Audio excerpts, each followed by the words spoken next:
Assalamualaikum warahmatullahi wabarakatuh. Perkenalkan, nama saya Ahmad Baihaqi dengan NIM 306242021. Kali ini saya ingin memenuhi tugas UTS mata kuliah Sejarah Peradaban Islam yang diampu oleh Pak Adib Aunillah Fasya MSI. Materi kali ini adalah Sejarah Peradaban Islam pada masa Kekhalifahan Umar bin Khattab.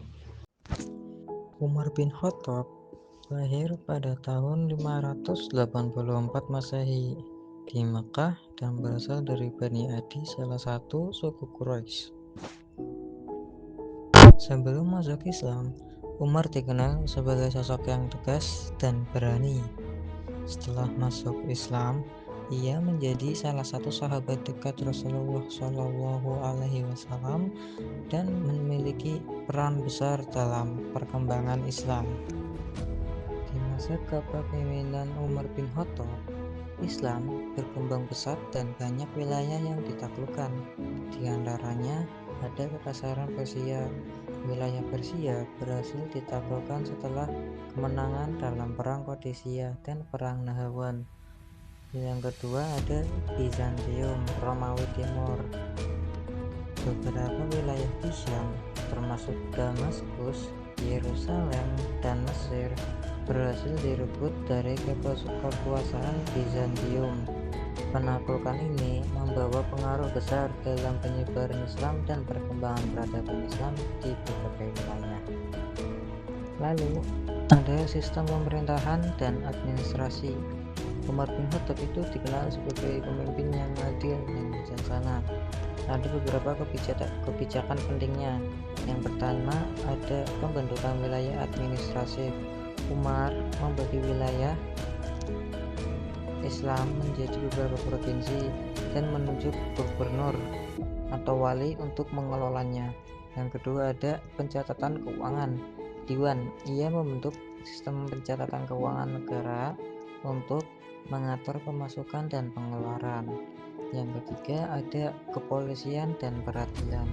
Untuk menjaga ketertiban, Umar membentuk sistem kepolisian dan peradilan yang lebih terorganisir. Pembangunan infrastruktur dan sosial. Pada Khalifah Umar bin Khattab tidak hanya fokus pada perluasan wilayah, tapi juga memperhatikan kesejahteraan rakyatnya. Umar bin Khattab membuat atau membangun beberapa kebijakan. Yang pertama itu Umar bin Khattab membangun jalan dan saluran air. Umar bin Khattab membangun banyak jalan dan jembatan untuk memperlancar transportasi perdagangan antar wilayah Islam. Dia juga membuat sumur untuk memenuhi kebutuhan masyarakat, terutama di daerah yang sulit mendapatkan air bersih. Yang kedua ada pembentukan Baitul Mal. Baitul Mal itu lembaga keuangan negara yang digunakan untuk mengelola pendapatan dan pengeluaran pemerintahan Islam. Dana yang didapatkan Baitul Mal ini digunakan untuk membantu fakir miskin, anak yatim, dan juga memberikan tunjangan kepada para mu'alaf, membayar gaji tentara dan pegawai pemerintahan Islam, membangun fasilitas umum seperti masjid, pasar, dan sekolah, dan sebagainya. Lalu ada perlindungan untuk non-muslim, ahlul zimmah. Umar bin Khattab memberikan perlindungan kepada warga yang non-muslim, kaum yang non-muslim, di mana mereka yang non-muslim dapat beribadah, melakukan kegiatan ekonomi dengan aman, tetapi sebagai gantinya mereka harus membayar pajak jizyah yang digunakan untuk kepentingan negara dan kesejahteraan masyarakat. Yang terakhir ada akhir kepemimpinan Umar bin Khattab. Umar bin Khattab wafat pada tahun 644 Masehi setelah ditikam oleh Abu Lu'lu'ah, seorang budak Persia. Meskipun begitu, warisan kepemimpinannya tetap dikenang sebagai masa keemasan Islam dalam aspek pemerintahan, militer, dan sosial. Kesimpulannya, kepemimpinan Umar bin Khattab membawa perubahan besar bagi peradaban Islam.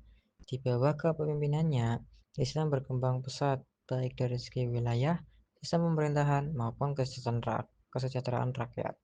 Kebijakan yang diterapkannya menjadi dasar bagi kemajuan Islam di masa-masa selanjutnya. Pengetahuan tetap terasa hingga kini, menjadi inspirasi bagi kepemimpinan yang adil dan bijaksana. Sekian dari saya, jika ada kekurangan atau tutur kata yang salah, mohon maafkan. Wassalamualaikum warahmatullahi wabarakatuh.